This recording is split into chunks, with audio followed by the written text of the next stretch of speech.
My good friend and my agent since the last 24 years, Chris Patrick, has asked me to give you a general overview of what I'm doing, to whom I'm speaking and presenting, and the format in which I do this. And so I'm only too happy to do this in as quick a fashion as possible. But keep in mind, I'm a storyteller, so um, sometimes it's hard for me not to elaborate on something that is probably a little bit more simple.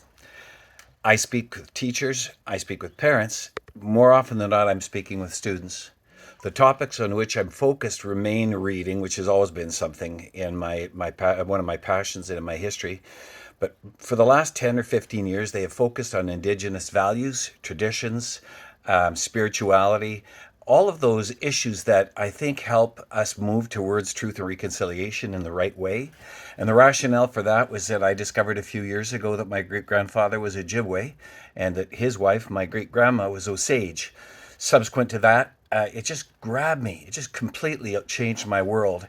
And I've written several books now on what I know they would want me to know and the way they would like me to live my life on those spiritual teachings and our understanding of our relationship with the world. So that is what I do. I'm speaking with students, with teachers, parents in English et en français because, of course, it's my first language. And I'm doing it here from the unceded lands of the Lukwagan. So, regardless of which group I speak with, I always start with the land recognition, which is what we're doing as Canadians. I'm doing it in a real natural way. And in so doing, I say to these people, to the Lukwagan people, the Esquimalt and the Songhees nations, I built this shack, my garage, my shack, I built out of recycled materials for no other reason than to lend an element of understanding and credibility to the fact that I know these lands were taken unceded, no treaty, no, just they took it, period. And I know I'm part of that, and I have to do my share to make it better.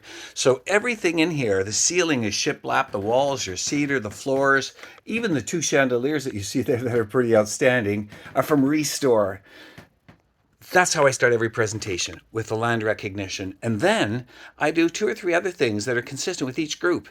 The next thing you're going to hear me do is invite those children who were murdered on residential schools and whose graves now are being found or are not being found, but who we know are there.